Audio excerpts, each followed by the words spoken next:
शेती, शिक्षण, राजकारण, क्रीडा, मनोरंजन, बातमी तुमची आमची सदैव आपल्या सेवेत. प्रकट महाराष्ट्र. नमस्कार, प्रकट महाराष्ट्रमध्ये आपले हार्दिक स्वागत. मी लावण्य हुमने आणि आपण पाहत आहात प्रकट महाराष्ट्र, बातमी तुमची आमची. आईची जिद्द. 3 वर्षांच्या मुलीला सोबत घेऊन ऑटो चालवणारी महिला. दररोज सकाळी जेव्हा बहुतेक मुले अजून गाढ झोपेत असतात, त्याचवेळी सकाळी 6:30 वाजता एक आई आपल्या 3 वर्षांच्या मुलीला सोबत घेऊन ऑटो रिक्षा चालवण्यासाठी घराबाहेर पडते. ही कथा आहे कल्याणमधील असलेल्या कोमल गायकवाड महिलेची, जी आज आपल्या मुलीच्या उज्ज्वल भविष्यासाठी संघर्ष करत आहे. शहरात अनेक महिला ऑटो चालवत असल्याचे कोमल गायकवाड यांनी पाहिले. त्यांना स्वतःलाही ऑटो चालवता येत असल्याने त्यांनीही हे काम करण्याचे ठरवले. त्यांनी एक ऑटो भाड्याने घेतला आणि मुलीला सोबत घेऊन काम सुरू केले. सुरुवातीला त्यांनी ऑटोच्या मागे मुलीसाठी एक छोटा बिछाना तयार केला होता, पण प्रवासी बसल्यानंतर मुलगी घाबरून रडू लागायची.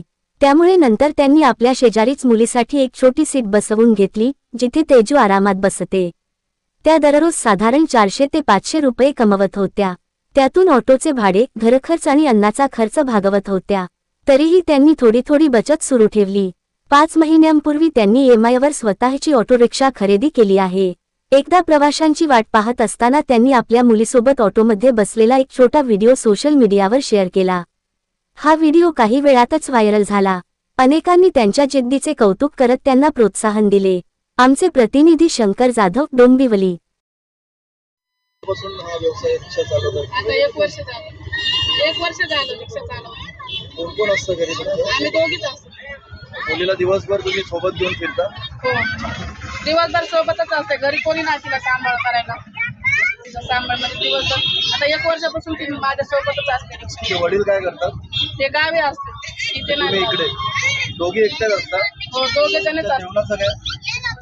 घरी बनवते ना जेवण. सकाळी 6:30ला येते, तेव्हा लवकर उठून तिला नाश्ता वगैरे करून घेऊन येते आणि दुपारी घरी जाते 12:30 तेव्हा जेवण वगैरे बनवते ना. रिक्षा चालवण्याचा निर्णय का घेतला तुम्ही? कारण माझी मुलगी जेव्हा लहान होती तेव्हा कोणी कामच दिलं नाही मला. मी 2-3 महिने फिरले असं घरकाम, जिथं जे बोलायचं आम्हाला तिथं जाऊन बघितलं, पण ते बोलायचे की मुलीला घेऊन आम्ही तुम्हाला काम देऊ शकत नाही, असं बोलायचे. म्हणून मग मी रिक्षा अगोदर हिच्या पप्पाकडून शिकले होते. दिवसभर मुलीला घेऊनच फिरतात? हो, दिवसभर तिला घेऊन.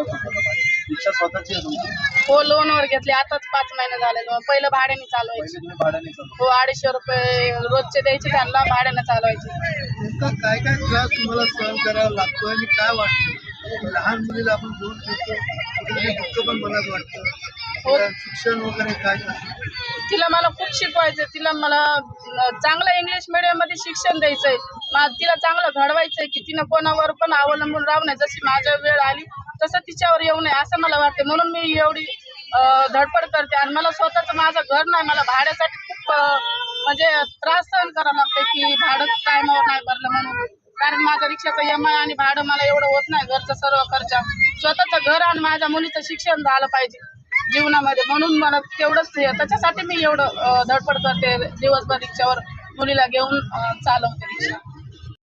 प्रकट महाराष्ट्राला लाईक, शेअर आणि सबस्क्राईब करायला अजिबात विसरू नका, बरं का.